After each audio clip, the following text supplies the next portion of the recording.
Di dalam kehidupan kita sebagai seorang muslim, minimal 5 kali dalam sehari semalam kita mendengar seruan untuk mendirikan solat yang disebut azan. Ada kalimat menarik di dalam kalimat azan itu, yakni seruan hayya 'alal falah, marilah menuju kepada keberuntungan, marilah meraih kemenangan. Seruan ini adalah kecenderungan dari setiap manusia, apapun warna kulitnya. Artinya, setiap orang dalam hidup selalu ingin meraih dan mencari kemenangan. Kemenangan akan melahirkan kepuasan batin, dan kepuasan batin memberikan kebahagiaan. Sedangkan kekalahan melahirkan penderitaan batin, dan penderitaan batin menjerumuskan seseorang di dalam berbagai bentuk kerugian. Jikalau inilah seruan azan, maka masalahnya ialah apa yang menyebabkan kita meraih kemenangan. Al-Quranul Karim memberikan tuntunan dan ajaran kepada kita bahwa orang-orang yang memperoleh kemenangan itu tidak lain adalah orang-orang yang bertakwa. Hanyalah mereka yang bertakwa kepada Allah Subhanahu wa ta'ala pada akhirnya akan tampil sebagai pemenang. Lalu siapa orang yang bertakwa itu? Dijelaskan dalam awal-awal Al-Baqarah, orang yang bertakwa yang akan meraih kemenangan. Pertama, allazina yu'minuna bil ghaib, yaitu orang-orang yang beriman kepada yang gaib, percaya bahwa ada alam yang gaib, alam yang abstrak, alam yang tidak bisa dijangkau oleh salah satu daripada panca indera kita. Mereka percaya dan beriman kepada adanya malaikat, beriman kepada adanya iblis dan jin, beriman kepada adanya alam kubur, beriman kepada adanya alam mahsyar, beriman kepada adanya alam akhirat, beriman kepada adanya surga dan neraka. Beriman bukan cuma sekedar beriman dalam ucapan bibir saja, tetapi beriman yang nilai iman itu mampu mewarnai gerak dan gaya hidupnya. Iman yang meresap sampai ke tulang sumsum, kemudian memberikan dampak positif di dalam kehidupan manusia. Alam, kita tahu, adalah sesuatu yang selain Allah, dan Allah bukanlah alam. Apapun namanya selain daripada Allah, itu adalah alam. Alam pada hakikatnya terbagi menjadi dua. Ada alam syahadah, alam nyata, alam konkret, alam yang bisa dijangkau oleh salah satu indera kita. Kemudian ada alam ghaib, alam yang tidak bisa dijangkau oleh panca indera kita, alam metafisika, alam abstrak, alam yang wajib kita imani keberadaannya. Kita percaya bahwa malaikat itu ada, kita percaya kepada jin, bahwa jin itu ada, kita percaya kepada adanya iblis dan setan. Bukan percaya kepada iblis dan setannya, percaya bahwa iblis dan setan itu ada. Itu termasuk salah satu daripada sifat orang yang bertakwa kepada Allah. Saudara-saudara kaum muslimin rahimakumullah, kecenderungan pembangunan yang lebih bersifat materialistis biasanya menggeser aspek kehidupan rohani. Orang berpikir empiri, dan dalam pola pikir yang demikian, maka alam gaib tidak lagi mendapat perhatian. Aspek kehidupan yang bersifat rohaniah malah mulai ditinggalkan. Akibatnya terjadilah kepincangan di dalam kehidupan kita.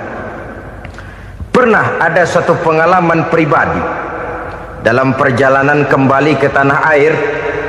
Dalam pesawat di sebelah kanan saya duduklah seorang Jerman, namanya Heiner Simonsen. Iseng saya ajak kenalan, saya ajak ngobrol, saya tanya dia. Saya bilang, Mas Henner ini. Kalau pesawat yang kita tumpangi ini jatuh ke bawah, kira-kira apa yang bakal terjadi, Mas? Dia bilang, kita semua akan mati. Begitu? Ya. Oke. Apa itu mati? Tanya saya.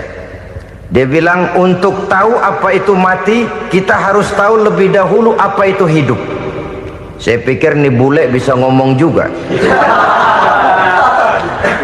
Baiklah kata saya. Apa hidup menurut Anda itu? Oh, hidup itu dia bilang, kalau seluruh anggota badan kita bekerja secara normal, paru-paru memompa darah secara normal, jantung berdetak secara normal, sel-sel tubuh bekerja secara fit, dan organisme tubuh hanya mau bekerja secara normal, dia bilang, kalau kita memberi makan yang cukup, menu yang teratur, dan gizi yang lengkap. Saya bilang, kesimpulannya apa, Ner? Dia jawab, hidup adalah dari tangan ke mulut. Life is from the hand to the mouth, kata dia. Hidup adalah dari tangan ke mulut. Jadi masalah hidup tidak lebih daripada masalah isi perut. Orang pergi pagi, pulang sore, peras keringat, banting tulang, perut yang dibelain. Saya bilang, you are wrong. Sampean salah, Ner. Kamu orang Islam bukan? Bukan. Pantas. Kenapa saya salah? Dia bilang, ya jelas salah. Salahnya di mana? Kamu ini manusia. Kalau hidup cuma dari tangan ke mulut, saya bilang, kambing di kampung saya juga begitu pikirannya, Ner. Itu kambing di kampung saya, asal perutnya kenyang, sudah hidup dia.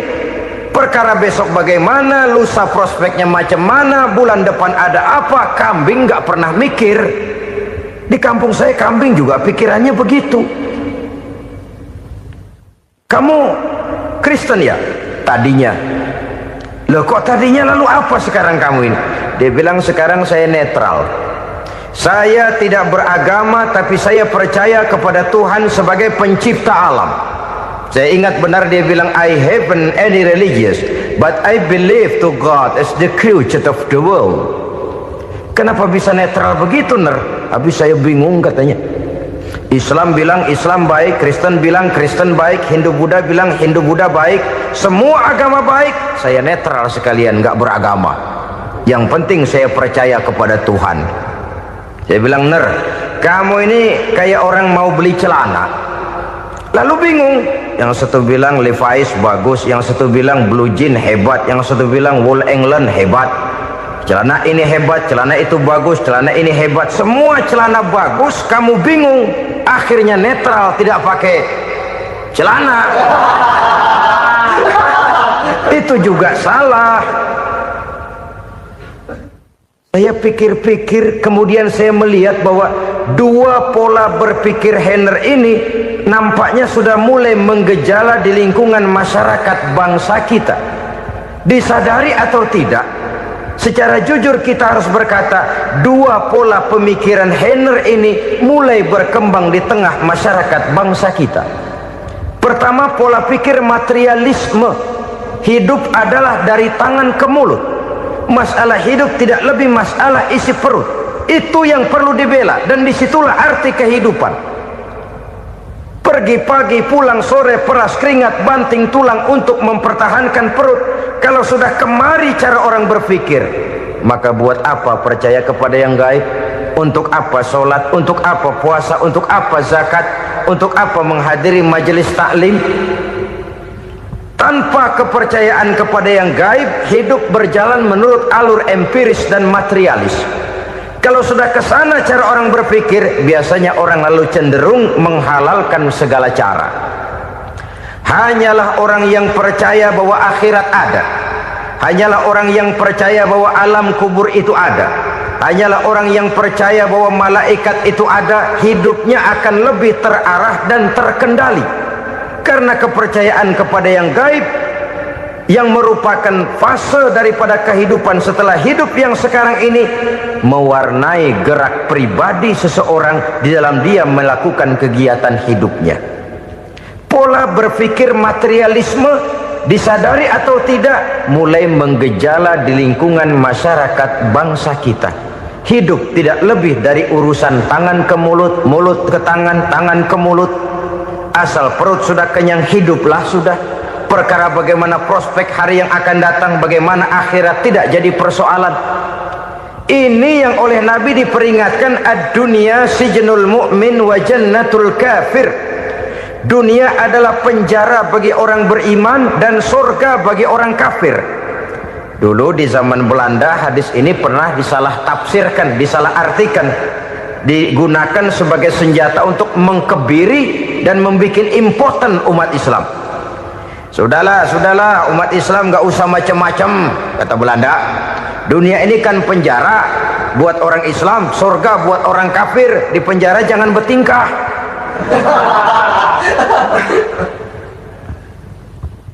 Pengertiannya tidak begitu. Dunia adalah penjara bagi orang mukmin. Artinya dalam kehidupan dunia seorang mukmin tidak bebas memperturutkan hawa nafsunya. Di penjara hawa nafsunya itu. Sebaliknya surga bagi orang-orang kafir. Buat orang kafir surgalah dunia ini. Mereka bebas memperturutkan hawa nafsunya, dilarang tidak terlarang, dicegah pun tidak tercegah. Mereka hidup menurut alur bisikan nafsu mereka sendiri. Kemudian bila ajal datang, maut merenggut nyawa, selesailah surganya sampai di situ. Maka bagi orang-orang yang tidak percaya kepada adanya akhirat, kepada adanya alam gaib, surganya sebatas umurnya. Sekali lagi, surganya sebatas umurnya. Bila umur selesai, ajal pun datang merenggut nyawa, selesailah sudah surganya sampai di situ. Alangkah pendeknya perjalanan orang-orang yang tidak percaya kepada alam gaib ini. Bagi kita mukmin, jikalau kita mampu memenjarakan hawa nafsu, kita bisa bahagia di dunia ini. Dan Islam memang tidak menyuruh kita sengsara di dunia. Raih dunia, kejar dunia, gapai dunia sebagai alat untuk mencapai kebahagiaan di akhirat nanti. Hidup adalah satu perjalanan panjang yang terbentang sejak kita terlahir dari alam rahim sampai kepada alam akhirat nanti. Andai kata kita gagal meraih kebahagiaan di dunia, toh kita masih punya akhirat. Tapi jangan jadi dalil yang melemahkan semangat. Biarin dah kita di dunia kebelangsak, yang penting akhirat. Akhirnya dunia benar-benar kebelangsak. Bagaimana dunia ini bisa kita raih, dan bagaimana meraih dunia untuk menunjang kepentingan akhirat nanti. Yang kedua, dari pikiran Heiner yang saya lihat menggejala di lingkungan masyarakat bangsa kita, timbulnya manusia-manusia netral. Seolah-olah Tuhan yes, agama no. Sama Tuhan percaya, agama ogah. Tuhan ngangguk, giliran agama godeng.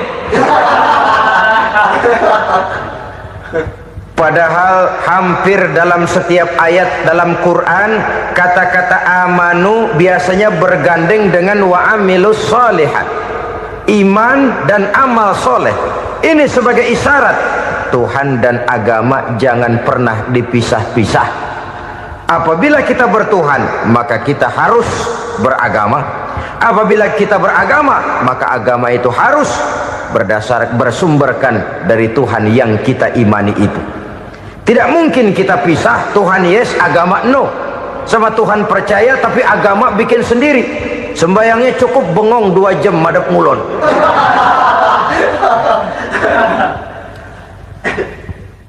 Saudara-saudara kaum muslimin rahimakumullah. Jadi dengan demikian, agama yang kita akui merupakan unsur mutlak di dalam pembangunan sekarang ini, merupakan bagian dari kehidupan yang menuntun kita bahwa di balik alam nyata ini, di balik alam syahadah ini ada alam gaib. Dan mudabbir, murabbi, yang mengatur, yang menguasai, yang memelihara, baik dia alam nyata, baik dia alam gaib, tidak lain adalah Allah subhanahu wa ta'ala. Di sana ada satu super power, satu maha kekuatan yang kita perlu bersandar kepadanya.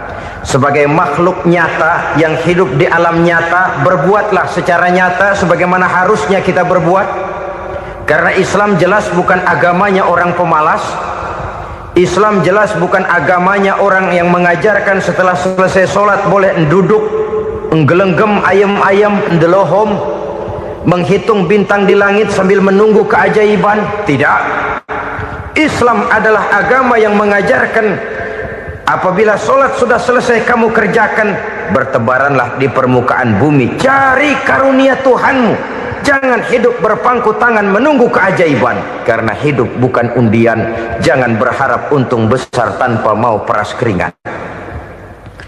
Tapi di sebalik itu toh kita juga harus yakin bahwa di sisi usaha nyata yang kita lakukan ada satu super power, satu maha kekuatan gaib yang menentukan berhasil dan tidaknya usaha kita. Kepercayaan kepada hal semacam inilah yang mendorong kita untuk mempunyai sandaran vertikal, agar jikalau usaha ini berhasil, kita tidak lupa diri dan lupa daratan. Jikalau usaha ini gagal, kita tidak putus asa dan buruk sangka, tidak cupik pandangan dan sempit hati, tapi mampu melihat persoalan dengan kacamata putih sambil husnuzon kepada Allah Subhanahu wa ta'ala. Kita percaya malaikat itu ada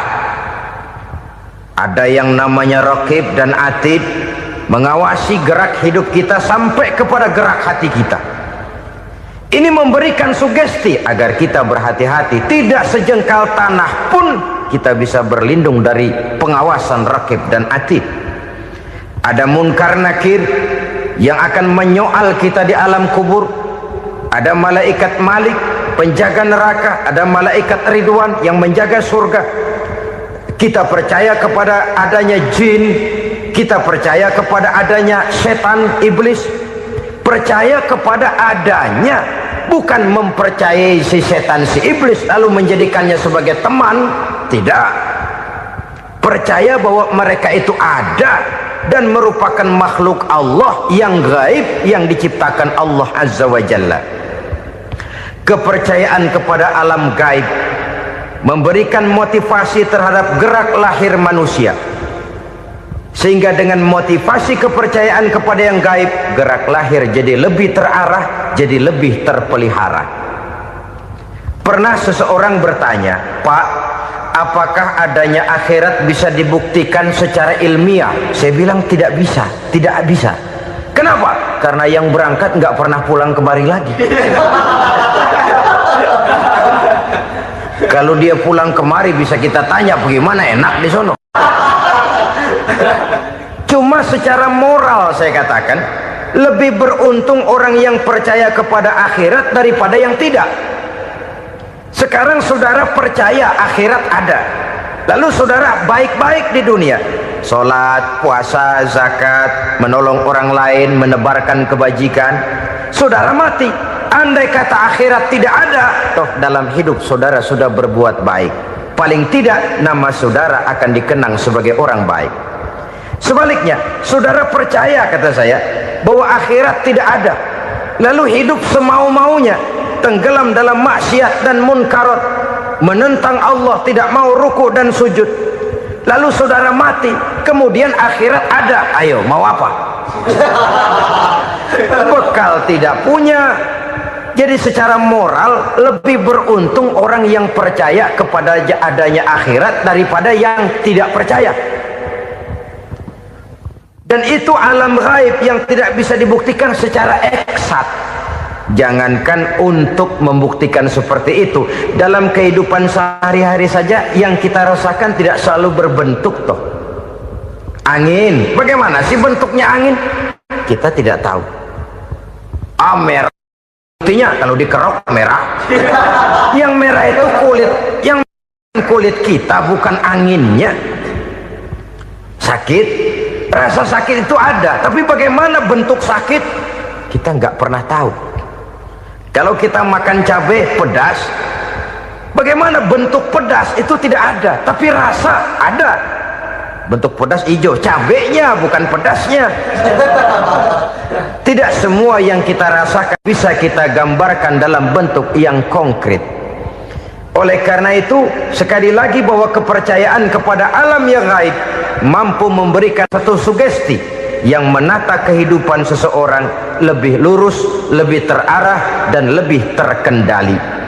Maka wajar kalau kepercayaan kepada yang gaib mengantarkan seseorang untuk meraih kemenangan. Kenapa? Dia percaya kepada yang gaib, bahwa akhirat ada, bahwa alam kubur ada, bahwa pertanggungan jawab itu ada. Maka dia lalu tidak hidup saenae udele dewe, itu loh. Tidak hidup menurut seleranya sendiri, terarah, teratur. Ini cirinya yang pertama. Orang bertakwa yang akan meraih kemenangan, mereka beriman, mereka percaya kepada yang gaib. Bahkan hal-hal konkret saja selalu berangkat dari yang gaib. Saudara-saudara, para remaja, para pemuda sekarang ini tidak pernah tahu toh siapa yang akan jadi teman hidup saudara. Kita bisa saja ngerancang, mentargetkan, tapi toh akhirnya yang namanya jodoh bukan kekuasaan kita.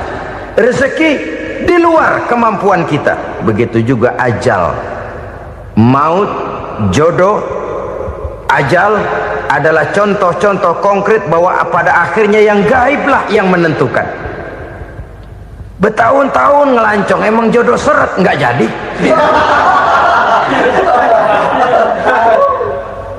Begitu kenal baru setengah malam nginep ditangkap hansip. Hal-hal semacam itu kadang-kadang kita berpikir suuzon, gilet, perempuannya cakep banget, lakinya rebek amat. Memang begitulah jodohnya. Memang begitulah jodohnya.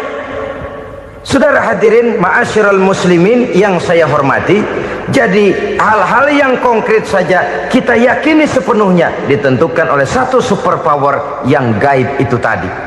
Dari sanalah segala ketentuan itu berangkat, dan kesanalah segalanya akan kembali. Maka kepercayaan kepada yang gaib meluruskan gerak hidup seseorang, dan itu akan mengantarkan dia kepada meraih kemenangan. Satu. Yang kedua, wa yuqimuna shalah. Orang bertakwa yang akan meraih kemenangan itu adalah orang-orang yang mendirikan sholat. Kenapa sholat mengantarkan orang untuk meraih kemenangan? Yang jelas, inna sholata tanha anil fahsya'i wal munkar. Sholat mampu mencegah manusia dari perbuatan keji dan munkar.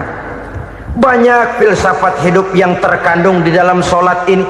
Sejak kita wudhu sampai kita menghadap ke arah kiblat, sampai kita melakukan gerak-gerak sholat, bacaan-bacaan yang ada di dalam sholat, lalu sampai kepada mengucapkan salam. Banyak filsafat hidup yang terkandung di dalam sholat. Umpamanya saja, setelah takbiratul ihram mulai kita dengan sholat dalam posisi berdiri, diajarkan dalam kitab-kitab fikih agar kita melihat ke arah tempat sujud. Ini kan filsafat kehidupan. Kalau kamu sholat dalam posisi berdiri, lihat tempat sujud. Jangan sholat mata jelalatan, sebab nanti bisa mengurangi kekhusyuan. Jadi wajar kalau yang dikatakan bahwa yang paling afdol adalah shaf yang di depan. Kenapa? Secara harfiah pengertiannya akan lebih mengundang kekhusyuan. Kenapa? Kalau kita di shaf paling depan di masjid umpamanya paling banter kita lihat tembok. Tapi kalau kita shaf di tengah atau di belakang, orang-orang di depan kita pun akan kelihatan. Yang bajunya loreng, yang bajunya genggang, yang bajunya macam-macam. Kita lihat, kadang-kadang kita pikirin, ada yang bajunya bolong. Kita sholat tapi dalam hati, nih orang bajunya robek yang nggak tahu apa. Ada saja hal-hal yang mengusik kekhusyuan kita. Oleh sebab itu diajarkan dalam posisi berdiri, lihat, arahkan pandangan matamu kepada tempat sujud. Ini kan filsafat kehidupan. Maksudnya apa? Kalau lagi diri lihat dong tempat sujud. Kalau udah di atas ingat dong sama yang bawah. Kalau sudah tinggi, ingat dong dari mana kamu berangkat. Kalau sudah berkuasa, bantu dong yang lemah. Kalau sudah kaya, santuni dong yang miskin. Kalau sudah alim, bimbing dong yang awam. Ini filsafat kehidupan. Dalam posisi berdiri, kau lihat tempat sujud. Ini akan melahirkan kepekaan sosial, di mana seseorang mau tahu kepada orang lainnya. Bagaimanapun kaya kita, tinggi pangkat dan jabatan kita, jikalau hidup hanya untuk kepentingan perut sendiri saja, rasanya belum membawa manfaat di dalam kehidupan kita. Tapi efek yang tertinggi sesungguhnya, solat mencegah manusia dari perbuatan keji dan munkar. Perbuatan keji dan munkar, walaupun kelihatannya mendatangkan uang, membawa keuntungan, tapi itu keuntungan semu, keuntungan sementara. Dengan menipu orang lain kita bisa dapat untung, tapi tidak membawa berkah, dan itu adalah kerugian besar dalam kehidupan kita. Maka untuk meraih kemenangan harus dimulai dengan membentuk kepribadian yang tegar, memiliki sandaran vertikal yang langsung kepada Allah Subhanahu wa ta'ala, dan itu hanya bisa kita tempuh melalui jalur ibadah formal yang sudah ditentukan Allah, yakni solat yang 5 waktu. Untuk memperkuat itu ada solat-solat sunnah, rawatib, nawafil sebagai terminal kontrol cadangan untuk memelihara stabilitas temperatur batin di dalam kita berhubungan dengan zat yang maha gaib, yaitu Allah Subhanahu wa ta'ala. Orang sering bertanya, Pak, itu tetangga saya nggak sholat, duitnya nggak habis-habis, Pak. Nggak sholat tapi mobilnya tambah terus, nggak sholat tapi usahanya makin maju. Tapi di sisi lain ada orang yang rajin sholat, rezekinya butak bener, anaknya mana kurus, mana korengan. Saudara hadirin ma'asyiral muslimin rahimakumullah, harus saya katakan bahwa solat memang bukan untuk cari duit. Solat adalah sandaran vertikal kita kepada Allah. Sedangkan soal rezeki itu berkaitan dengan sifat Allah maha pengasih dan maha penyayang. Allah maha pengasih, siapapun dikasih kalau mau usaha. Allah maha penyayang, tidak semua orang disayang oleh Allah Azza wa Jalla. Dan belum tentu banyak harta itu merupakan nikmat. Mungkin juga istidraj. Artinya istidraj itu dikasih tapi diambulin, kalau bahasa Betawinya itu. Dikasih tapi diambulin, itu bukan merupakan nikmat sesungguhnya, lebih merupakan azab dari Allah Subhanahu wa ta'ala.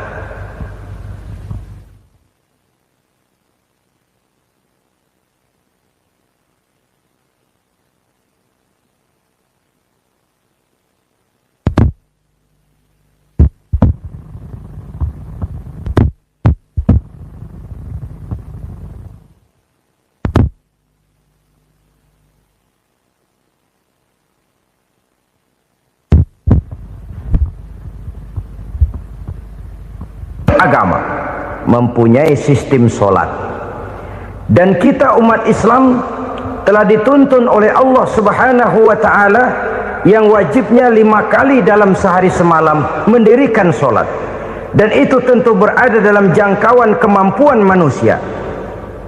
Pada awalnya barangkali kita memang merasa solat itu satu kewajiban, tapi semakin kita hayati makna, manfaat dan filsafat yang terkandung di dalam ajaran solat, semakin sampai kita kepada keyakinan bahwa solat adalah keperluan kita. Sehingga pada waktu tertentu dinilai puncaknya, kita tidak lagi akan berkata saya wajib solat, tapi kita akan berkata saya perlu solat. Kalau kita sudah merasakan itu adalah keperluan kita, nah di sanalah kita baru akan merasakan ruginya kalau hal itu tidak kita laksanakan. Sepanjang kita masih berkata saya wajib sholat, kita akan lebih merasakan dia sebagai beban ketimbang sebagai keperluan. Yang jelas Allah tidak memerlukan ibadah yang kita laksanakan ini. Dengan kata lain,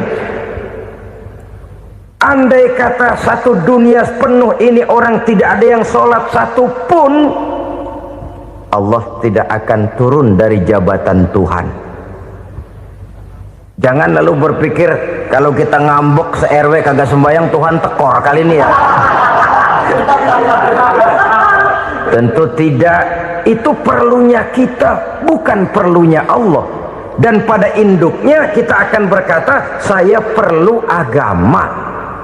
Kalau secara induk kita sudah memerlukan agama, maka konsep-konsep yang ada di dalam ajaran agama itu pun adalah juga merupakan keperluan kita. Baik dia bernama sholat, baik dia bernama puasa, baik dia bernama zakat, baik dia bernama haji, seluruhnya adalah keperluan kita. Dan sesuatu yang kita perlukan apabila tidak kita laksanakan akan melahirkan kerugian di dalam kehidupan. Jangan heran kalau kita membaca riwayat perjalanan hidup para salafus soleh, orang-orang soleh. Ada yang tahajud sampai 100 rakaat, ada yang sholat malam kakinya sampai bengkak. Kita sekalinya bengkak biri-biri. Ada yang sholat membaca surah dalam Al-Quran sampai khotam Quran. Kok mau? Mereka sudah merasakan itu keperluan. Itu saja soalnya. Satu saat pun jikalau kita merasa bahwa itu keperluan saya, kita pun akan melaksanakan seperti itu. Keperluan saya dalam kehidupan. Inilah yang kedua. Yang ketiga, orang bertakwa yang akan meraih kemenangan itu, wa mimma razaqnahum yunfikun. Mereka membelanjakan sebagian daripada rezeki yang diberikan Allah kepada mereka. Mereka infakkan di jalan Allah. Ada satu dialog menarik. Satu hari seorang anak muda bertemu dengan seorang kakek-kakek yang sudah dikenalnya baik. Bertanyalah anak muda ini, "Kek, umur kakek berapa tahun?" 15 tahun, kata si kakek. "Anak kakek berapa orang?"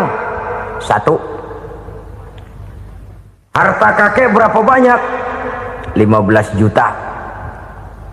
Si anak muda ini bengong, lalu protes, "Kok kakek bohongin saya?" "Kenapa?" "Saya tahu umur kakek 70 tahun. Kenapa ngaku 15? Saya tahu anak kakek 5. Kenapa bilang 1? Saya tahu kakek miliuner, miliaran uang kakek.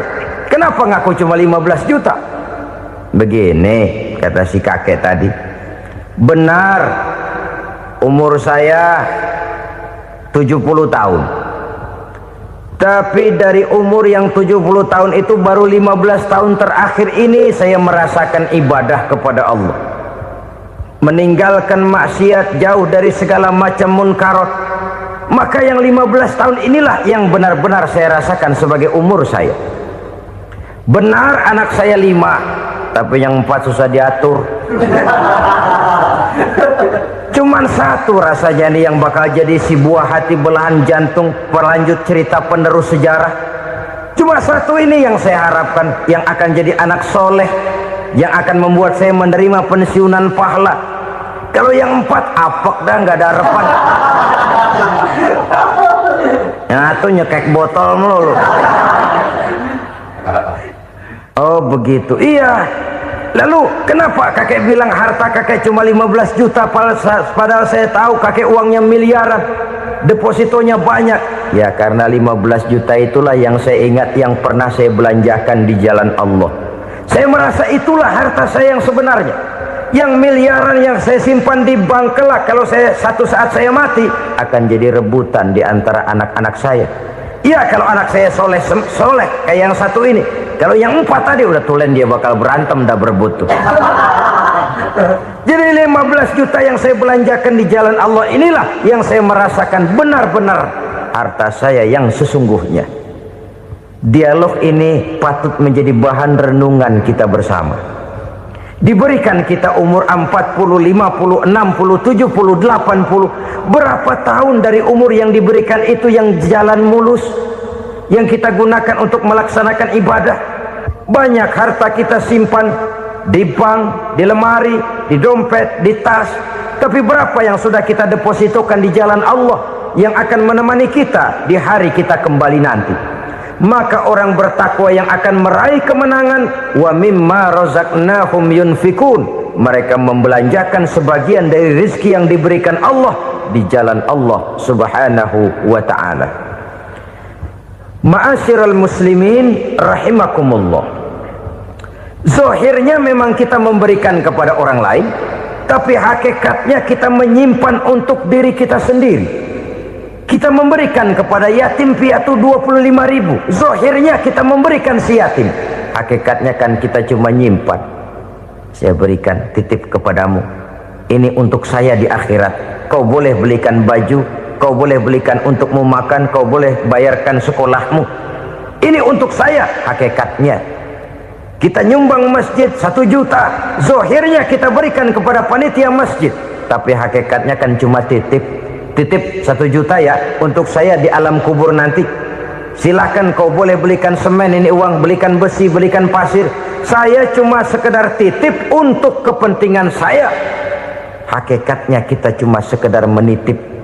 Sebagaimanapun pada hakikatnya, apapun yang kita miliki dalam kehidupan kan cuma sekedar hak guna pakai, bukan hak milik mutlak. Harta kita, rumah kita, kendaraan kita, kebun kita, pabrik kita, hak guna pakai saja.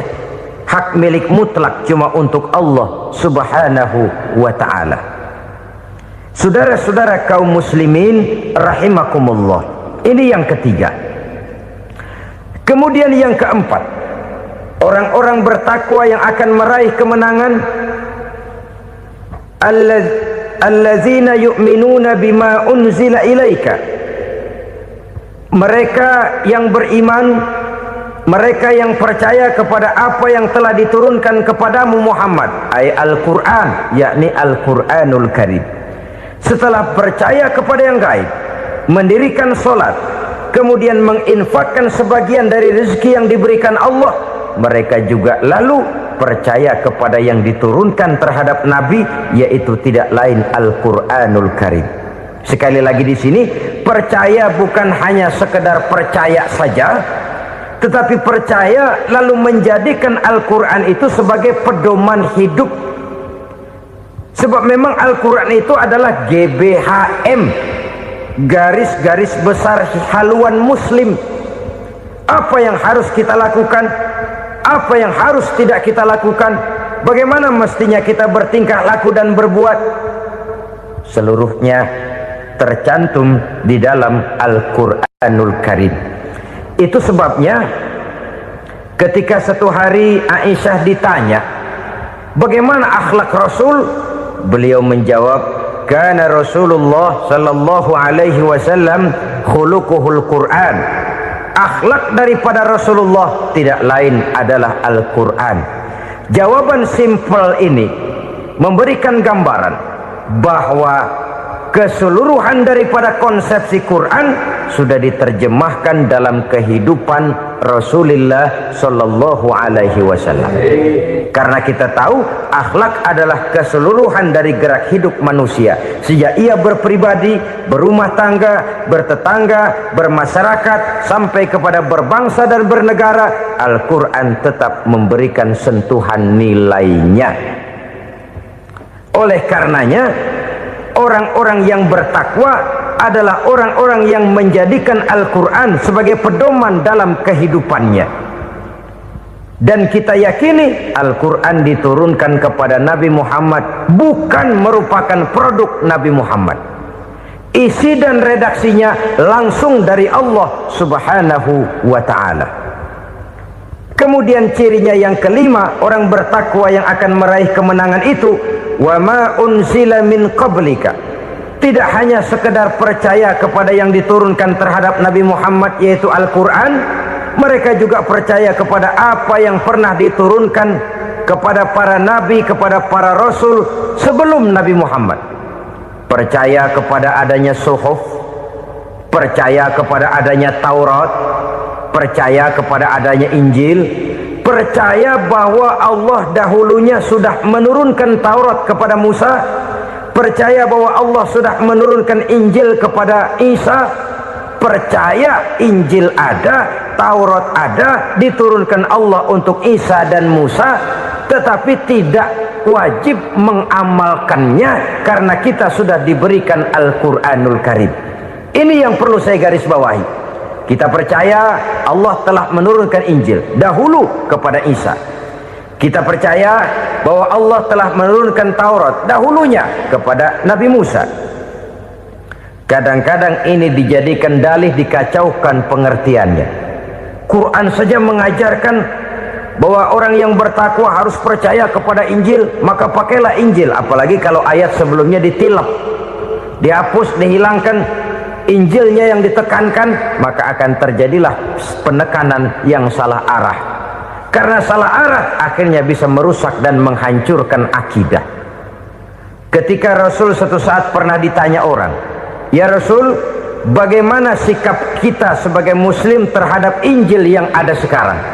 Beliau menjawab, "La tukadzibuhu jami'an wa la tusaddiquhu jami'an." Jangan didustakan seluruhnya, jangan juga dibenarkan semuanya. Artinya, ini sudah merupakan gambaran dari Rasul bahwa dalam Injil yang ada sekarang masih ada ajaran-ajaran tauhid yang dibawa oleh Nabi Isa dan diajarkan kepada umatnya. Tapi juga dalam Injil yang sekarang ini sudah terkena intervensi dan investasi manusiawi.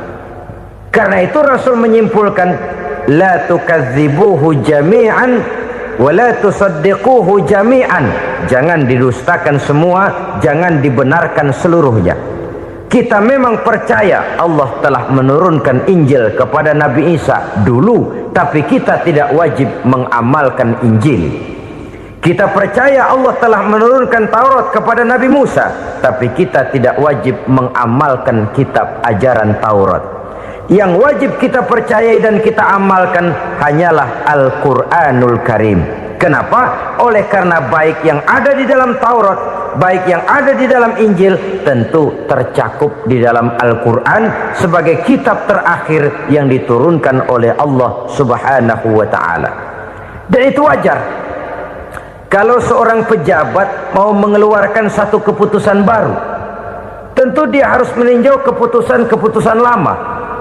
Andai kata dianggap tidak berlaku, dianggap tidak relevan lagi, maka keputusan-keputusan lama itu tentu sudah dianggap tidak berlaku.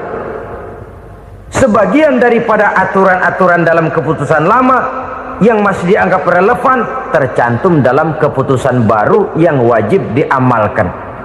Begitulah hubungannya antara Al-Quran, Taurat, Zabur, dan Injil.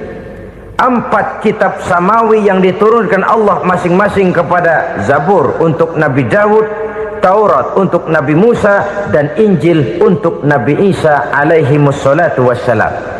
Ketiga-tiga kitab itu kita percayai adanya. Kita yakini Allah telah menurunkan Zabur, Taurat, dan Injil, tapi kita tidak wajib mengamalkannya. Yang wajib kita mengamalkannya sekarang ini tidak lain hanyalah Al-Quranul Karim saja, karena ia mencakup apa yang ada di dalam Zabur, apa yang ada di dalam Taurat, dan apa yang ada di dalam Injil.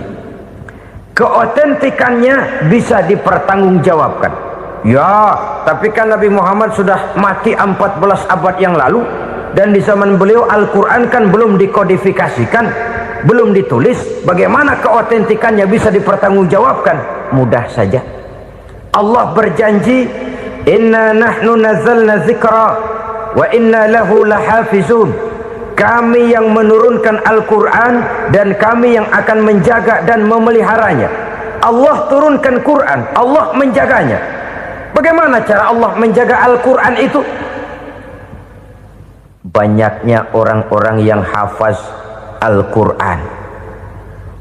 Hafaz Al-Quran 30 juz, 114 surah, 6.666 ayat. Sehingga jangankan satu kata, jangankan satu ayat, satu kalimat saja berubah sudah akan timbul reaksi dan mudah dimengerti. Kenapa? banyak orang-orang yang hafaz Al-Quran. Sedangkan pada setiap akhir tahun biasanya malaikat Jibril selalu mengadakan checking terhadap ayat-ayat yang diturunkan pada waktu itu. Di zaman Nabi sendiri sudah ada usaha kodifikasi. Dan yang lebih luar biasa lagi, sampai hari ini tidak seorang pun mampu membuat satu ayat saja semacam Al-Quran. Ke bahasa manapun dia diterjemahkan, naskah aslinya tetap ikut, rujukan dasarnya tetap ada. Berdasarkan itu maka tidak mungkin terjadi penyelewengan terhadap atau pemalsuan terhadap ayat-ayat Al-Quranul Karim. Kesuciannya, keotentikannya, kemurniannya bisa dipertanggungjawabkan. Ma'asyiral muslimin rahimakumullah. Oleh karenanya, konsepsi dasar daripada ajaran Islam ini memang tidak lain adalah Al-Quran dan Sunnah. Isi daripada agama Islam yang merupakan iman, Islam dan ihsan, konsepsi dasarnya tidak lain adalah Al-Quran dan Sunnah Rasulullah Sallallahu Alaihi Wasallam. Maka yang kita perlukan sekarang ini adalah terjemahan Al-Quran di dalam kehidupan kita. Dengan demikian, maka gaya kehidupan yang lebih Qurani itulah yang kita dambakan. Kita perlu memang terjemahan Quran dalam bahasa Inggris, dalam bahasa Belanda, dalam bahasa Jepang, tapi yang lebih kita perlukan adalah terjemahan Quran di dalam kehidupan kita. Konsekuen, tidak memanipulasi, ringan sama kita jinjing, berat sama kita pikul. Jangan kalau lempengan ayat Quran tuh kira-kira enak diamalin, keras teriakan kita. Giliran kira-kira ayat Quran itu mukul kepala kita sendiri, diam kita. Itu ciri yang pernah disindir Allah dalam awal-awal Baqarah juga itu. Ciri beragamanya orang yang munafik. Kullama adha'a lahum masyawfih, kata Allah. Wa iza azlama alaihim qamu. Apabila terang mereka jalan, apabila gelap mereka berhenti. Artinya, kalau kira-kira di Islam nguntungin, rame-rame pada teriak Islam. Tapi ketika diminta untuk berjuang, ketika dituntut untuk berkorban, rame-rame mengundurkan diri. Nasib agama tidak ubahnya seperti daun pisang yang dikait orang di tepi jalan lantaran tak berpayung di ketika hari hujan. Manakala hujan usailah sudah, daun itu pun dicampakkan di tepi jalan, diinjak pula orang nan lalu. Artinya orang menjadikan agama cuma sebagai lipstick, decoration only, tidak konsekuen. Hanya pada saat-saat kelihatannya Islam membawa keuntungan, rame-rame orang teriak-teriak tentang Islam. Tapi jikalau diminta berjuang, jikalau dituntut untuk berkorban, biasanya rame-rame juga mengundurkan diri. Jangan heran kalau mayoritas hitungan kita, tapi minoritas peranan kita. Kuantitas kita dalam jumlah, tapi dalam kualitas kita lebih sering jadi penonton daripada jadi pemain. Padahal itu sangat tidak boleh terjadi. Umat Islam di Indonesia harus bangkit. Umat Islam di Indonesia harus sadar akan keberadaannya. Tidak boleh hanya jadi penonton berpangku tangan, karena memang agama kita juga mengajarkan untuk konsekuen di dalam menjabarkan ajaran-ajaran daripada agama kita. Kita sering menjadi jatuh menjadi umat yang lemah oleh karena kita ini tidak pandai menggalang kebersamaan yang diakibatkan tidak konsekuennya kita. Diistilahkan bahwa umat Islam di dalam menggalang kebersamaannya itu harus seperti orang main sepak bola. Saudara-saudara kan tahu orang main sepak bola itu. Orang main sepak bola, kalau pertandingan belum dimulai sih silakan saja kumpul di luar lapangan, atur strategi yang baik. Tapi kalau pertandingan sudah dimulai, turun ke lapangan hijau, jangan kumpul terus. Ada sepak bola gotong royong, mundur-mundur rame-rame, depan ke depan kumpul melulu mainnya. Kalah. Orang main sepak bola itu ya harus ada penyerang tengah, harus ada penjaga gawang, harus ada strikernya, harus ada kiri luarnya, kanan dalamnya yang jadi backnya. Posisi boleh bermacam-macam, tapi yang penting saling ngoper untuk menggolkan gawang lawan. Begitulah umat Islam ini. Boleh ada yang jadi pejabat, boleh ada yang jadi pengusaha, boleh ada yang jadi petani, silakan ada yang jadi seniman, ada yang jadi penyair, ada yang jadi artis sekalipun. Tapi kalau sudah berhasil menguasai bola, jangan lupa operannya. Operan itu yang langka. Kita ini muslim kadang-kadang kalau sudah memegang menguasai bola, kalau belum mau mampus, belum mau ngoper. Nanti kalau sudah nggak punya bola, baru mau ngoper. Kalau sudah dengar-dengar mau dekat pensiun, baru mau jihad, baru mau berjuang, baru mau ngurus pesantren. Tanda tangan sudah tidak laku, memo sudah tidak dihargai, baru mau berjuang. Kemarin kemana, Mas? Kita tidak pandai memanfaatkan posisi. Dengan kata lain, kalau kembali kepada persoalan kita, konsekuensi kita terhadap agama yang kita anut ini belum ideal. Kita masih lebih sering berislam ini pada saat-saat yang menurut perhitungan kita membawa keuntungan. Tapi kalau diminta berjuang, dituntut berkorban, yang itu pun hakikatnya adalah untuk kepentingan kita juga. Allah tidak pernah menuntut kita untuk jihad bagi kepentingan Allah, itu tidak. Berjuang menegakkan agama Allah, apakah untuk kepentingan Allah? Tidak. Untuk kepentingan kita. Sebab nilai-nilai jihad itu pada akhirnya akan membawa kita kepada satu kebahagiaan. Setidaknya kalau tidak di dunia, tentu di akhirat sebagai syahid. Oleh karena itu, pada bagian akhir ini saya ingin mengajak, marilah kita konsekuen. Sekali kita berkitabkan Al-Quranul Karim, mari dia kita jadikan pedoman. Jangan cuma kita jadikan sebagai penghias dinding, pelengkap rumah, bahwa di rumah kita ada Al-Quran, tapi yang baca kecoa. Habis pada bolong tuh Quran. Yang penting kan punya Quran. Ditaruh di pintu rumah, biar apa? Biar kuntilanak kagak masuk katanya. Ya apa itu nasib Quran, cuma kerjanya jaga pintu, ngusir kuntilanak, ngusir memedi. Bagaimana kita hidup menurut tuntunan Al-Quran? Kadang-kadang tidak pernah menjadi masalah bagi kita. Maka bagaimanakah Al-Quran akan mungkin membawa keberkahan dalam hidup kalau ajarannya kita injak-injak dalam keseharian kita? Mewujudkan gaya hidup yang lebih Qurani, itulah yang akan kita rintis di dalam kehidupan kita, bertahap, step by step, menurut kemampuan yang ada pada kita. Jika jalan ini tidak bisa kita selesaikan, percayalah akan ada generasi penerus yang akan melanjutkan usaha dan cita-cita mulia itu. Jadi percaya kepada Taurat, percaya kepada Injil, sekedar percaya Allah dahulunya sudah menurunkan itu, tapi kita tidak wajib mengamalkannya. Kenapa? Generasi Injil masa berlakunya sudah kedaluwarsa. Taurat masa berlakunya sudah kedaluwarsa. Injil pernah berlaku untuk orang Nasrani di zaman Nabi Isa. Taurat pernah berlaku untuk orang Yahudi di zaman Nabi Musa. Setelah generasinya berlalu, datang Rasul penutup yang membawa Al-Quranul Karim.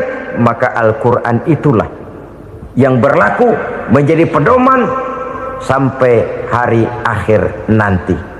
Jangan jauh dari Al-Quran, karena apabila ini kita lakukan, maka kita akan kembali kepada satu gaya hidup yang jauh dari tuntunan agama, dan itu artinya kita akan semakin jauh untuk meraih kemenangan. Saudara-saudara kaum muslimin rahimakumullah, yang keenam, yang terakhir, orang-orang bertakwa yang akan meraih kemenangan itu wabil akhirati hum yuqinun. Mereka percaya, mereka yakin seyakin-yakinnya akan adanya hari akhir,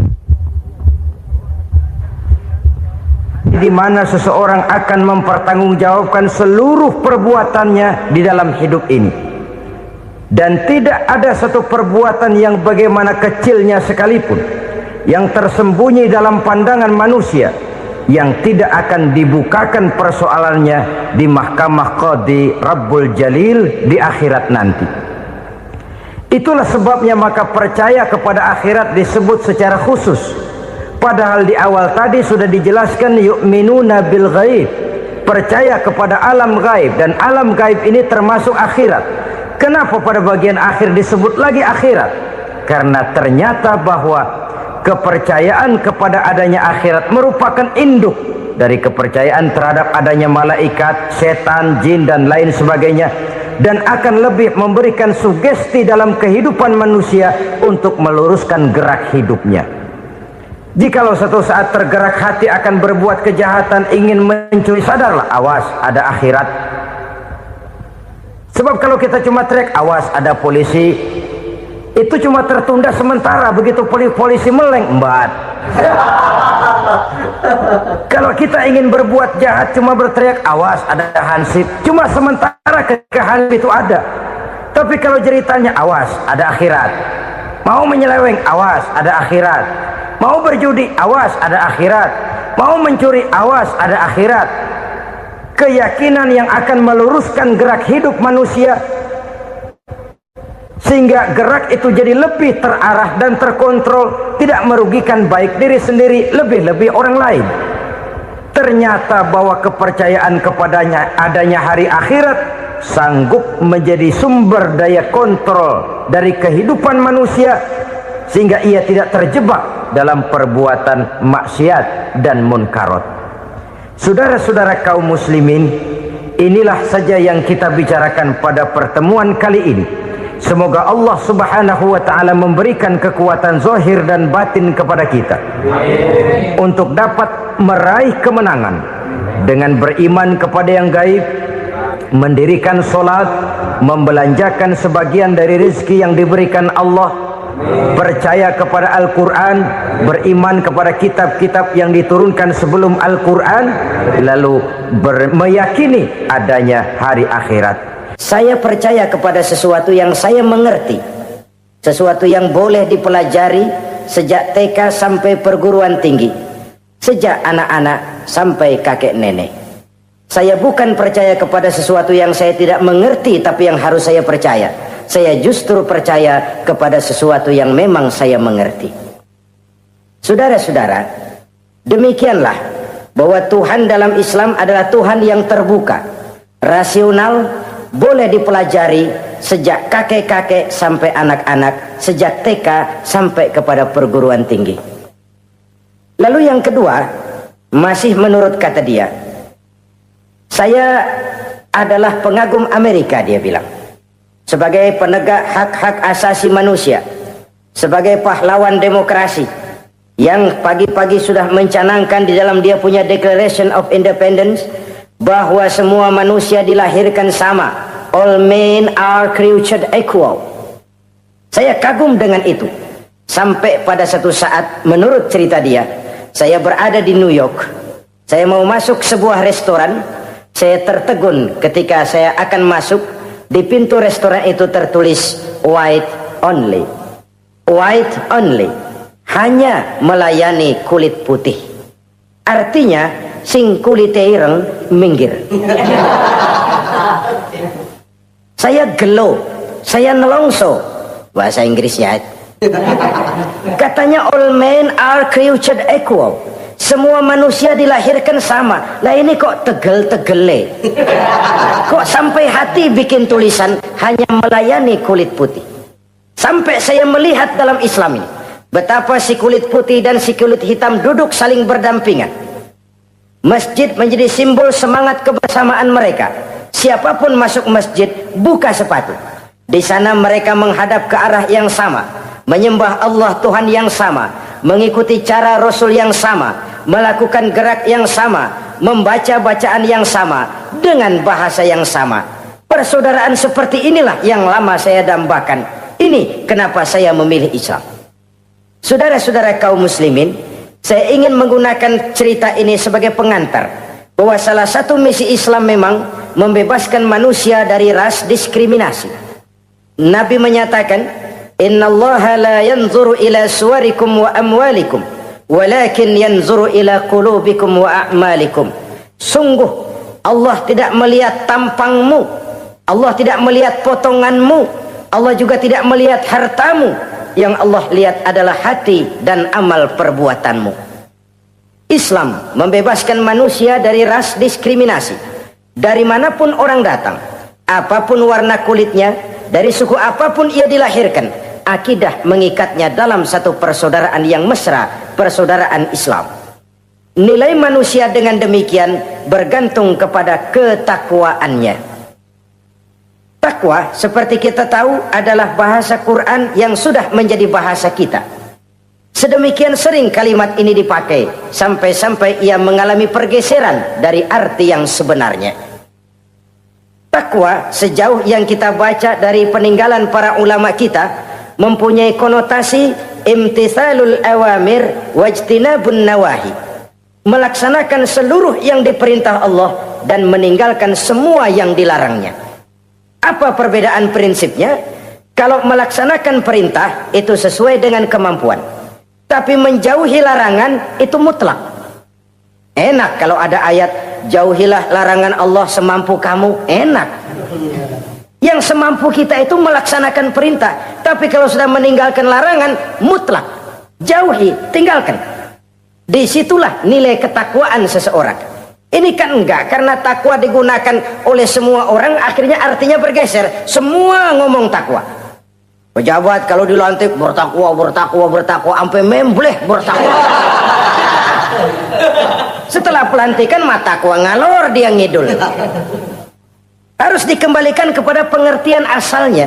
Takwa itu adalah komitmen seseorang kepada perintah Allah dan komitmen meninggalkan yang dilarangnya sesuai dengan kemampuan. Di situ nilai manusia dalam pandangan Allah. Yang tadi Nabi katakan, Allah nggak lihat potongan kita, Allah nggak lihat harta kita. Yang Allah lihat adalah hati dan amal perbuatan, dan itulah takwa itu. Maha benar Allah dengan firman-Nya yang menyatakan, inna akramakum indallahi atqakum. Yang paling mulia di antara kamu dalam pandangan Allah adalah orang yang paling bertakwa kepadanya. Sering sekali sekarang ini kalimat agama digunakan untuk maksud yang tidak sama dengan maksud agama. Ya contoh kalimat takwa ini. Atau misalnya kita baca iklan, telah berpulang ke rahmatullah dengan tenang. Kalau dengan tenangnya sih boleh dah, mana ada orang mati kelojotan. Tenang. Tapi ke rahmatullah. Rahmatullah itu kan artinya kasih sayang Allah. Kasih sayang Allah itu kan surga. Kalau bajingan mati, enggak ke rahmatullah pulangnya. Kalau mau jujur mestinya telah pulang ke neraka. Kalau mau jujur, kalau mau pakai bahasa netral sopan, telah berpulang. Begitu sajalah. Pulang kemana? Ya sesuai dengan amalan dia. Tapi kita kadang salah kaprah menggunakan kalimat rahmatullah untuk yang tidak baik. Termasuk di dalamnya penggunaan kalimat takwa ini. Padahal disinilah nilai manusia dalam pandangan Allah. Kalau manusia dinilai dari potongannya, oh bintang film nomor 1 masuk surga. Kalau manusia dinilai dari hartanya, konglomerat nomor 1, kita mau belakangan buncit banget gitu. Allah maha benar. Yang paling mulia di antara kamu dalam pandangan Allah, yang paling bertakwa kepadanya. Nah, apa sih sifat-sifat orang takwa itu? Ini yang akan kita bicarakan pada pertemuan kali ini. Berangkat dari surah Al-Baqarah ayat 3 sampai dengan ayat 5, kita akan melihat 5 tanda orang-orang takwa itu. Apa dia? Pertama, alladzina yu'minuna bil ghaib. Orang yang bertakwa adalah orang yang beriman kepada hal-hal yang gaib. Kita tahu bahwa yang ada ini kan cuma 2 saja pada hakikatnya. Pertama Allah, dan yang kedua alam. Allah adalah apa yang selain alam. Yang selain alam itu ya Allah namanya. Allah itu bukan alam, dan alam bukannya Allah. Allah disebut Khalik, alam disebut makhluk. Kemudian alam ini kan ada 2 macam. Ada alam nyata, ada alam gaib. Ada alam syahadah, ada alam gaib. Alam nyata kita sebut dengan alam fisika, dan alam gaib kita namakan dengan alam metafisika. Termasuk dalam alam gaib ini kita wajib beriman. Akhirat, alam gaib, kita percaya akhirat itu ada. Alam kubur, alam gaib, kita yakini keberadaannya. Malaikat, alam gaib. Jin, alam gaib. Setan, genderuwo, memedi, kuntilanak, tuyul.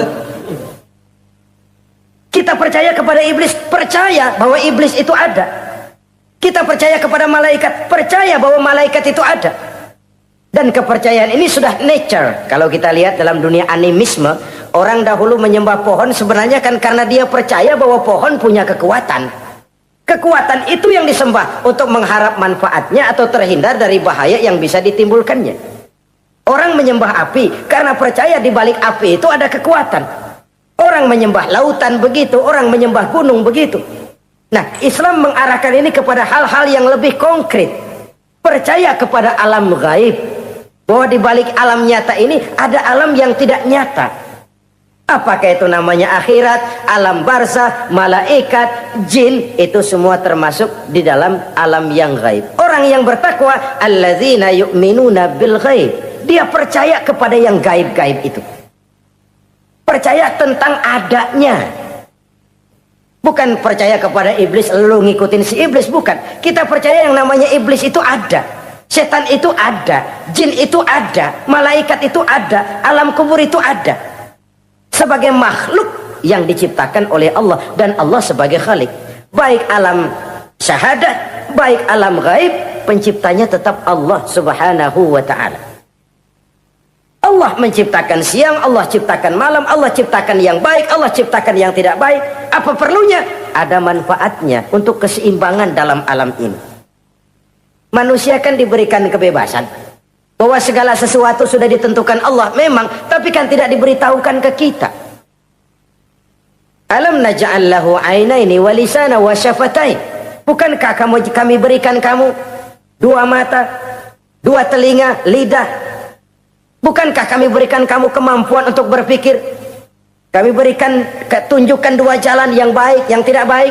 Kira-kira manusia, ini jalan kebaikan, akhirnya akan sampai ke surga. Ini jalan kejahatan, akhirnya akan sampai ke neraka. Silakan kamu memilih. Agar kamu tidak salah pilih, kami berikan otak, kami turunkan rasul, kami turunkan wahyu, kami turunkan agama.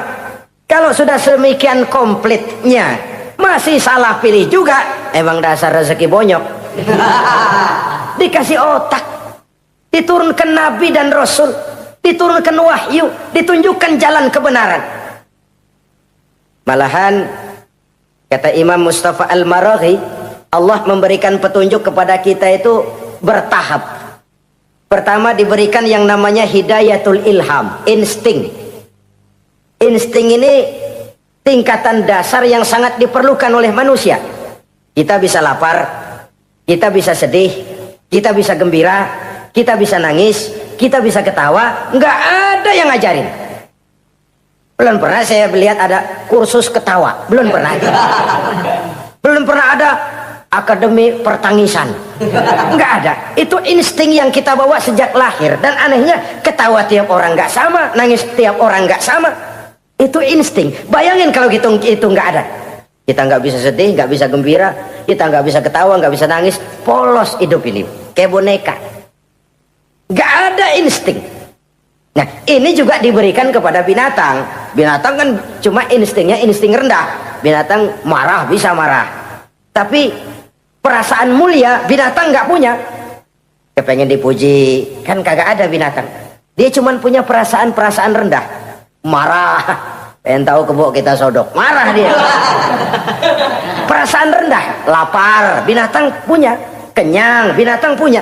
Tapi perasaan tinggi, binatang nggak punya. Kepengen hidup lebih baik, nggak ada. Kepengen hidup terhormat, nggak ada. Senang kalau dipuji, nggak ada. Coba dah kebo kita puji habis-habisan, diam aja dia. Waduh, lu bukan main, hebat bener. Ya tetap aja kebo. Atau kita caci maki, nggak bakal dia marah. Ini perasaan tinggi, ingin lebih baik, ingin lebih terhormat, senang kalau dipuji, marah kalau dicaci. Itu perasaan tinggi yang hanya diberikan kepada manusia. Manusia dipuji senang, dicaci marah. Orang kita puji walaupun wah kamu hebat bener, walaupun dia bilang ah kamu bisa aja, tapi kupingnya tetap aja mekar. Senang kalau dipuji. Insting yang rendah diberikan juga kepada binatang, tapi bukan insting yang tinggi. Ini petunjuk pertama. Dengan itu kita punya perasaan dasar untuk mengagumi, untuk sedih, untuk gembira dan sebagainya. Setelah insting kita diberikan panca indera yang kerjanya juga nggak sama. Penciuman dengan pendengaran dengan penglihatan kan nggak sama. Yang enak buat kuping belum tentu enak buat hidung. Orang buang angin kalau ditinjau dari segi bunyi enak buat kuping, tapi hidung kan kelabakan. Kerjanya nggak sama. Panca indera ini penting sebagai kesiapan untuk melayani insting. Persiapan melayani insting. Cukupkah? Tidak. Binatang juga diberikan panca indera. Bahkan kadang-kadang panca indera binatang lebih tajam daripada panca indera manusia. Nah, lalu diberikan yang ketiga, ini yang membedakan manusia dari binatang. Apa? Hidayah berupa akal, pikiran. Dengan ini, coba kita lihat. Manusia bikin rumah, burung bikin rumah. Tapi bandingkan, rumah burung dari tahun atu, ya gitu-gitu aja. Tapi rumah manusia, Masya Allah, modelnya macam-macam. Ada yang kita dari jauh nggak ngerti nih, celengan apa rumah orang ini, bundar begini. Binatang bikin rumah, manusia bikin rumah. Binatang bikin rumah dengan insting, manusia bikin rumah dengan otak. Hasilnya berbeda. Manusia tidak punya sayap, tapi dengan otaknya dia bisa terbang lebih tinggi dari burung. Manusia tidak bernapas dengan insang, tapi dengan otaknya dia bisa nyelam lebih dalam daripada ikan. Ini kelebihan manusia dari binatang, diberikan otak. Belum cukup rupanya otak, karena otak ini penemuannya relatif. Apa yang dianggap hari ini benar, besok udah nggak benar. Apa yang hari ini otaknya bilang baik, besok dia bilang jelek. Apa yang hari ini otaknya bilang katakan jelek, besok dia bilang baik. Yang relatif tidak bisa dijadikan pegangan. Maka Allah lalu memberikan yang keempat, Hidayatuddin namanya, petunjuk berupa agama. Diberikan insting, diberikan panca indera, diberikan otak, lalu diberikan agama. Turun para rasul yang 25 itu yang merupakan mata rantai yang berkaitan, tidak terpisah. Misi samawi, semuanya sama, bersumber dari Allah yang satu itu. Setelah agama datang, masih ada yang lebih penting. Apa? Hidayah yang disebut taufik. Persesuaian kehendak antara kita dengan Allah. Kalau taufik tidak datang, kalau taufik tidak dapat, Kan'an saja anak Nabi Nuh kufur. Anak Nabi tidak dapat taufik namanya itu. Agama turun, bapaknya Nabi. Bapaknya Nabi. Azar, ayahnya Nabi Allah Ibrahim, tidak mendapat taufik. Lalu Abu Jahal, Abu Lahab, pamannya Nabi, tidak mendapat taufik. Lalu istrinya Nabi Lut tidak mendapat taufik. Bayangkan ini, anak Nabi, paman Nabi, bapak Nabi, istri Nabi. Taufik inilah yang hak prerogatif Allah. Insting semua dikasih, panca indera semua dikasih, otak semua dikasih, agama kepada semua diturunkan. Tapi taufik ini hak prerogatif Allah. Lah kita ini bersyukur, ponakan Nabi aja bukan dapat taufik. Tidak sekedar mendengar Islam, mendengar agama, tapi mengikuti agama itu sendiri. Inilah institusi-institusi yang diberikan Allah kepada kita. Jadi kalau sudah begini lengkap, manusia, nih aku kasih, tempuh jalan ini, masih salah juga, dasar sableng. Pantas kalau Allah mengadili, pantas kalau Allah memberikan sanksi. Kenapa? Rasul udah turun, otak dikasih, panca indera dikasih, peringatan dikasih, masih salah juga. Pantas dong kalau diadili. Kecuali kalau Allah nggak nurunin apa-apa, hidup dah selagu-lagu lu sono, mau guling mau gupak terserah deh. Kalau begitu lalu ada pengadilan, nggak adil. Ini institusinya lengkap kok. Pantas kalau Allah mengadakan pengadilan di akhirat. Pantas kalau Allah meminta kita pertanggungan jawab komplit begini rupa. Nah, termasuk di dalamnya kita percaya kepada yang gaib ini, bahwa ada yang tidak nyata di balik yang nyata ini.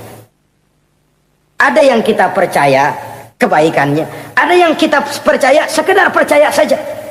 Kayak setan, iblis, kita percaya adanya, tapi kan nggak wajib ngikutin. Termasuk mempelajari ilmu-ilmunya setan, ilmu-ilmunya iblis. Tenung, santet, nujum-nujuman, ramal-ramalan, itu kan ilmu-ilmunya setan, ilmu-ilmunya iblis. Belajar saja pun jangan, belajar saja pun nggak boleh, apalagi sampai mengamalkannya. Karena tatkala kita belajar apalagi mengamalkan, kita sudah bersekutu dengan setan dan iblis. Na'udzubillah summa na'udzubillah. Ini yang pertama. Jadi orang yang bertakwa itu sifatnya yang pertama, dia percaya kepada yang gaib. Di balik yang nyata ada yang tidak nyata. Lah, saudara-saudara, jangankan yang alam seperti ini ya, alam kubur, alam akhirat, masih di alam nyata ini saja ada sesuatu yang hanya kita bisa rasakan tapi nggak bisa kita lihat, nggak bisa kita pegang. Contohnya angin, ada tuh, kita rasain tapi kan nggak bisa kita pegang. Bentuknya bagaimana kita nggak tahu. Wah, merah pak, kenapa? Buktinya dikerok. Itu mah merah kerokan, bukan warna angin merah. Sesuatu yang ada tapi hanya bisa kita rasakan. Pedas, makan cabai pedas. Pedas itu ada, tapi kan abstrak. Mana sih pedasnya? Nggak bisa kita pegang, nggak bisa kita lihat, tapi kita rasain. Oh, itu yang hijau mah cabai, mang. Pedasnya mana pedasnya? Sesuatu yang cuma ada rasa, tanpa bentuk, tanpa bisa kita jamah. Ini satu langkah untuk mengantar kita memahami yang gaib, yang masih dalam alam nyata saja. Ada sesuatu yang kita cuma merasakan adanya, tapi kita nggak bisa lihat, kita nggak bisa pegang. Makanya ada orang tanya, Pak, itu kalau orang mati dibacain Fatihah di sono apa pahalanya nyampe tuh? Saya jawab, kalau ente nggak percaya mati dulu dah. Mati dulu, bacain Fatihah, tungguin di sono. Kalau nggak nyampe balik lagi kemari. Long bagaimana hal-hal yang kayak begitu? Wong sholat saja kita nggak tahu sholat kita diterima atau tidak oleh Allah. Kita puasa, kita hanya melaksanakan. Allah mau terima apa tidak kita nggak tahu. Itu yang nyata-nyata, apalagi sudah berkaitan dengan hal-hal yang gaib. Ini sifat yang pertama, orang yang bertakwa, alladzina yu'minuna bil ghaib, dia percaya kepada yang gaib. Alam kubur itu ada, alam akhirat ada, malaikat ada, jin ada, surga ada, neraka ada, dan lain sebagainya. Satu. Yang kedua, orang yang bertakwa itu wa yuqimunas shalah. Setelah percaya kepada yang gaib, mereka juga mendirikan sholat. Nah, mari kita lihat ayatnya.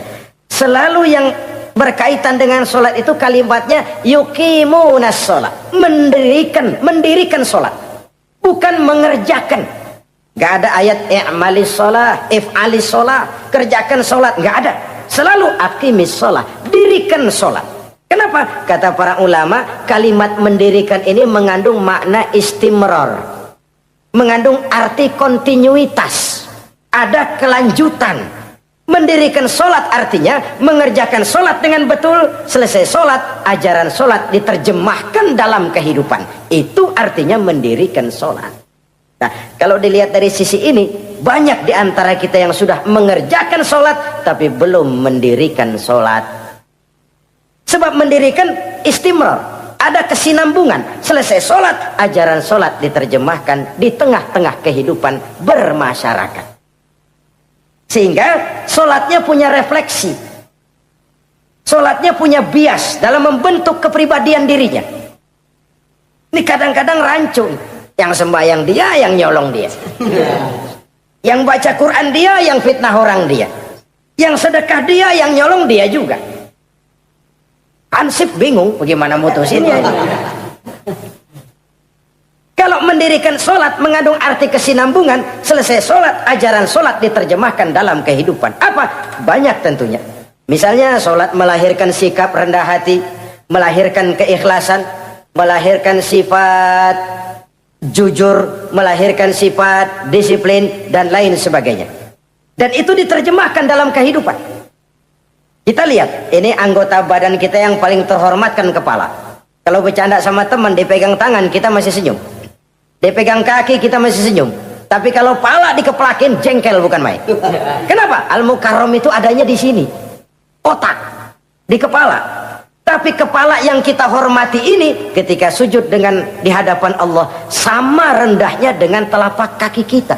Allahu Akbar. Yang besar cuma Allah. Manusia, kepala sama rendah dengan telapak kaki. Kesadaran ini membias, selesai sholat, kembali ke masyarakat, sombongnya hilang. Apalagi ikhlas. Sholat itu kan lillahi ta'ala. Orang mau puji apa tidak, enggak soal. Orang mau bilang ini, mau bilang itu, soal lain. Yang penting ini saya kerjakan lillahi ta'ala, karena Allah saja, bukan karena yang lain. Disiplin. Sehari semalam 5 kali kita lapor kepada Sang Maha Komandan. Bagaimana tidak akan tercegah dari perbuatan yang keji dan munkar? Seorang prajurit saja, kalau sehari semalam 5 kali dia lapor kepada komandannya, saya yakin dia tidak akan sempat melaporkan yang tidak baik. Pantas kalau Al-Quran memberikan jaminan, solat mampu mencegah manusia dari perbuatan yang keji dan munkar. Masih ada yang tanya, Pak, katanya sembahyang mencegah orang berbuat jahat. Iya, teman saya kok sembahyang nyolong ayam. Bagus, sembahyang nyolong ayam. Coba nggak sembahyang, nyolong motor. Gedean lagi yang dicolong. Dan sebenarnya itu bukan jawaban, itu cuma logika saja. Yang benar adalah solatnya belum berfungsi. Dia baru mengerjakan solat, belum mendirikan solat. Inilah yang kalau kita jujur mau bicara, inilah problem kita sekarang ini. Mengislamkan orang Islam. Bagaimana dari mengerjakan solat kita menjadi mendirikan solat. Agar solat itu membuahkan hasil berupa pembentukan kepribadian di tengah-tengah kehidupan sosial kemasyarakatan. Kalau tidak, ya sekedar terjebak kepada rutinitas. Pergi haji begitu, pulang haji bikin gila. Masuk Ramadan begitu, selesai Ramadan ya tetap begitu. Ibadah tidak memberikan bias dalam pembentukan pribadi. Itulah sebabnya digunakan kalimat yuqimunas sholat, mendirikan sholat, yang mengandung arti berkesinambungan. Selesai sholat, jiwa dan semangat, ajaran dan filsafat sholat diterjemahkannya dalam kehidupan sehari-hari. Saudara-saudara kaum muslimin rahimakumullah. Sifat yang ketiga dari orang takwa adalah wa mimma razaqnahum yunfiqun. Mereka menginfakkan sebagian dari rizki yang diberikan Allah kepada mereka.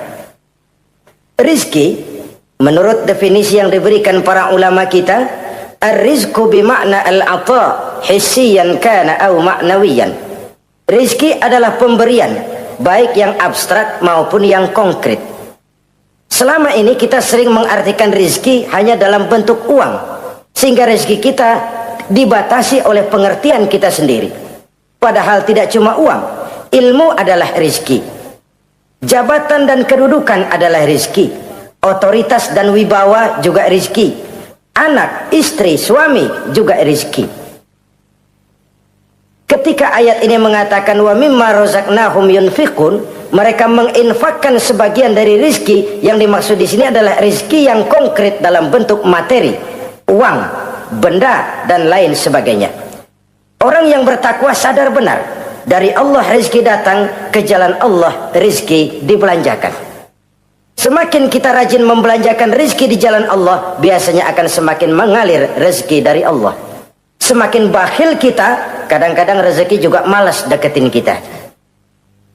Yang keempat, orang yang bertakwa itu alladzina yu'minuna bima unzila ilaika wa ma unzila min qablik. Mereka beriman, mereka percaya kepada apa yang diturunkan terhadap Muhammad, yaitu Al-Quran, wa ma unzila min qablika, dan apa yang telah diturunkan sebelum kamu, yaitu Taurat, Zabur dan Injil. Orang yang takwa percaya bahwa Allah dahulu telah menurunkan Taurat kepada Musa, Allah telah menurunkan Zabur kepada Nabi Daud, Allah telah menurunkan Injil kepada Nabi Isa. Percaya sekadar percaya, tidak wajib mengamalkan ajarannya. Kita percaya Taurat itu kitabnya Allah, Injil dahulu yang diturunkan kepada Nabi Isa kitab Allah, Zabur kitab Allah. Percaya sekadar percaya, bukan percaya kemudian mengamalkan, bukan. Karena dengan turunnya Al-Quran, maka seluruh kitab-kitab terdahulu sudah tercakup di dalam Al-Quran. Orang yang bertakwa percaya kepada apa yang diturunkan terhadap Nabi Muhammad. Apa itu? Al-Quranul Karim. Bagaimana kepercayaan kita kepada Al-Quran? Bahwa dia kitab suci yang isi dan redaksinya langsung dari Allah, yang kita membacanya beribadah, mengerti atau tidak mengerti artinya. Akan lebih baik setelah bisa membaca, mengerti, kemudian mengamalkannya dalam kehidupan kita. Saudara-saudara, kalau kita adakan konteks ini di mana-mana, modernisasi, globalisasi, kemajuan sering membawa pergeseran nilai. Dulu, ini zaman dulu ya, Waktu listrik belum masuk desa, kita rasakan betul. Kalau masuk kampung berasa banyak orang Islam. Padahal rumah pakai lampu templok, lampu tempel, paling banter patroma. Tapi kita masuk kampung berasa kok banyak orang Islam. Kenapa? Suara Al-Quran kedengaran dari rumah-rumah. Kenapa? Ada anak-anak muda lagi latihan baca barzanji. Kenapa? Ada patayat, santri-santri wanita lagi baca sholawatan. Kenapa? Nenek-nenek lagi ngapalin sifat 20 sembari nyisik. Wujud artinya ada, maka mustahil zaman dulu. Terjadilah modernisasi, listrik masuk desa. Apa yang kita lihat? Rumah pada terang. Terus televisi main gede-gedean. Lalu radio kaset main kenceng-kencengan. Tergeserlah suara Al-Quran, apalagi sholawatan, apalagi barzanjian. Apa tidak boleh? Ya boleh saja. Apa tidak bagus? Ya bagus saja. Tapi kalau harus menggeser, apalagi menggusur nilai-nilai positif, itu yang kita prihatin. Kan Nabi mengingatkan, la tattabi'anna sunnana man kana qablakum shibran bi shibrin wa zira'an bi zira'in. Kamu akan ikuti tingkah laku orang-orang sebelum kamu. Cuma ikut-ikutannya nggak berasa. Sejengkal, lalu sehasta, lalu semeter, lalu 3 meter. Begitu enak kamu ikut-ikutan budaya orang lain. Sampai yang kamu ikuti masuk lubang biawak, kamu akan masuk juga ke dalamnya. Inilah kehidupan kita, inilah kehidupan anak-anak kita. Jujur mereka lebih kenal Valentine Day daripada Muharram. Anak-anak kita, anak-anak muslim, kalau kita menghitung Muharram sampai Zulhijjah nggak hafal. Kalau Januari sampai Desember, anak-anak kita bangun tidur hafal. Muharram sampai Zulhijjah, jangan anaknya, bapaknya keder. Kita hanyut oleh budaya-budaya yang, ya bukan saya katakan bukan tidak baik, tapi kalau harus menggeser, apalagi menggusur yang ada kaitannya dengan nilai agama, ini kan ironi. Ikut-ikutan kita sejengkal, semeter, sampai yang diikutin masuk lubang biawak, udah kadang asik ikut, ya ikut juga nyemplung ke dalamnya. Orang sering katakan mula-mula dari nama dulu nih yang kagak begitu kelihatan pengaruhnya. Mula-mula malu pakai nama yang berbau Quran, malu pakai nama yang berbau Islam. Dari nama nanti dia pindah ke pakaian, dari pakaian dia pindah ke pergaulan. Kalau sudah pindah ke pergaulan dikhawatirkan pindah agama pun nggak terasa. Wah, semua agama sama, semua agama bagus. Lalu bagaimana? Bagaimana musimnya aja. Ironi, menyedihkan, memilukan, bahkan memalukan. Yang tidak boleh kan fanatik kepada guru, yang tidak boleh kan fanatik kepada suku. Kalau kepada agama fanatik itu wajib, dalam arti bukan sempit, berpegang teguh kepada agama. Satu sikap yang wajar, bahwa penganut suatu agama menganggap cuma agamanya yang benar. Itu sikap setiap penganut agama. Orang Kristen begitu, orang Hindu begitu, orang Buddha begitu. Kenapa kalau orang Islam begitu lalu dianggap ekstrim? Sebagai Muslim saya yakin cuma Islam yang benar. Kristen juga akan bilang begitu. Kristen yang benar, Buddha juga akan bilang begitu.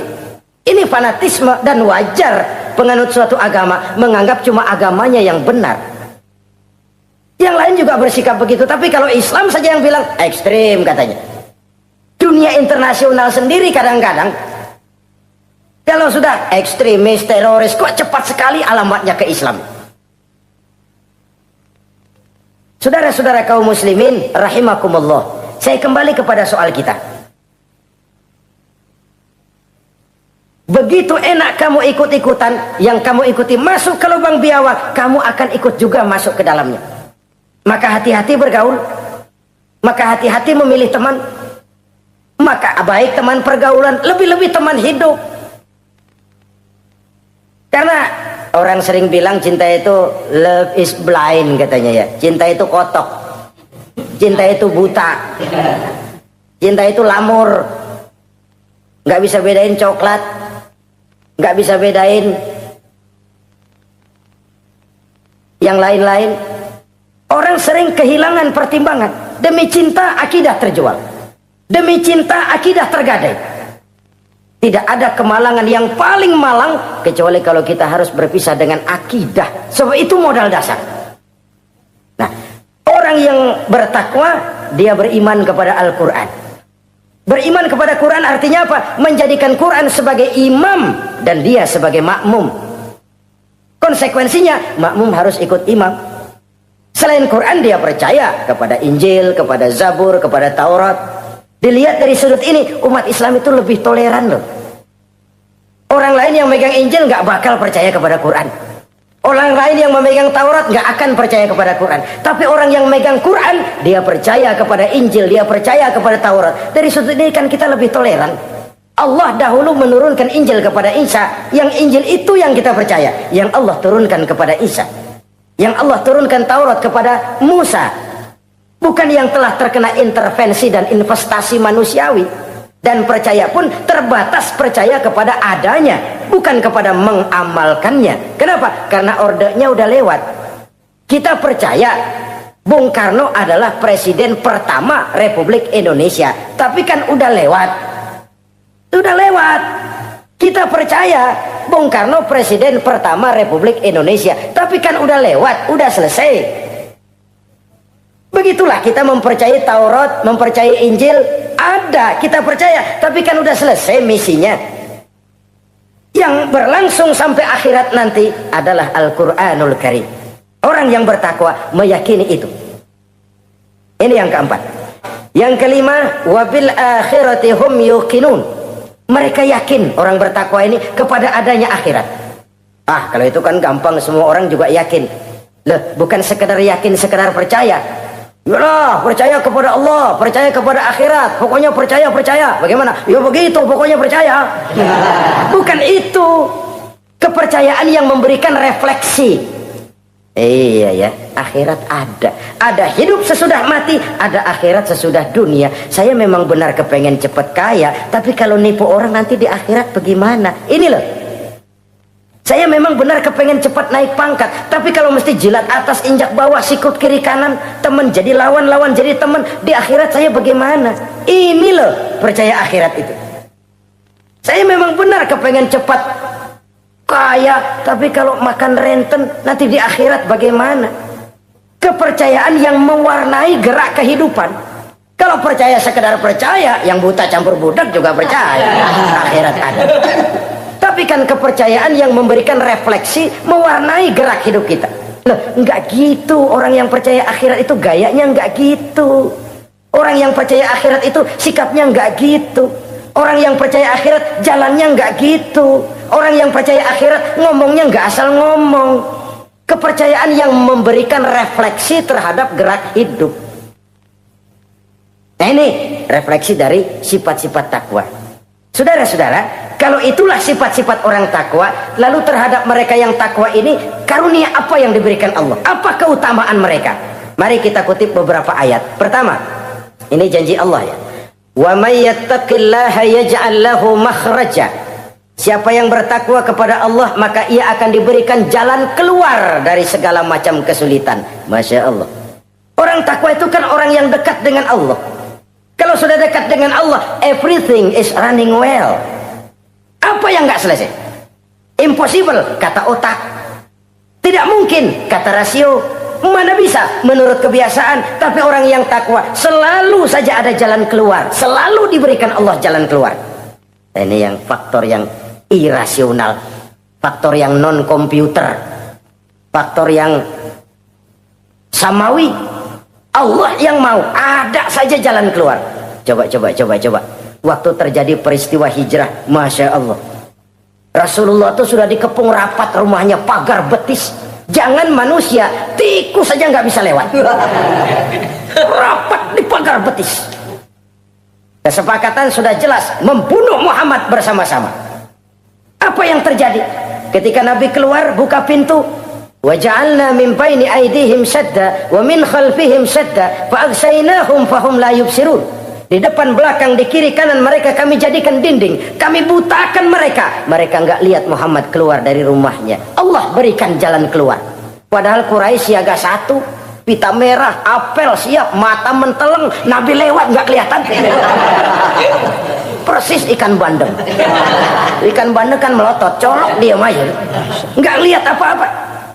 Ya ja'allahu makhraja. Allah berikan jalan keluar dari berbagai macam kesulitan.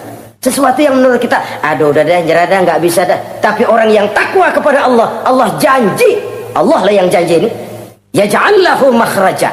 Allah akan berikan jalan keluar dari segala macam kesulitan. Kenapa? Dia dekat dengan Allah. Orang yang kayak begitu yang kita takut itu. Doanya ngebul kata anak-anak. Permohonannya didengar, ratapannya dipenuhi. Allah berikan dia jalan keluar. Ada saja jalan keluarnya. Ini keistimewaan pertama dari orang yang takwa itu. Lah kalau Allah yang ngasih jalan keluar, siapa yang bisa mencegah jalan orang kayak begitu? Di pagar betis lolos, di Gua Sur Quraisy sampai ke Gua Sur mencari Nabi. Kalau mereka nengok aja kelihatan. Apa yang terjadi? Dilalah, dadakan. Burung bertelur di bibir goa, laba-laba bikin sarang di bibir goa. Quraisy mikir kalau Muhammad masuk kemari telur berantakan, rumah laba-laba hancur nih, nggak mungkin dia ke sini, cari ke tempat lain. Rumah laba-laba yang rapuh menggagalkan usaha Quraisy yang gagah perkasa. Yaj'al lahu makhraja, Allah berikan jalan keluar. Ini yang pertama. Yang kedua, wa yarzuqhu min haitsu la yahtasib.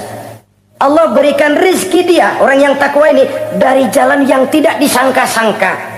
Rezekinya mengalir. Kenapa? Dia dekat dengan Allah. Allah maha kaya. Kadang-kadang ini orang kerjaannya sujud doang, mengangkat tangan, rezekinya ada aja. Allah yang kaya, Allah yang maha tahu. Orang yang takwa walaupun gajinya kagak ada, penghasilannya gede.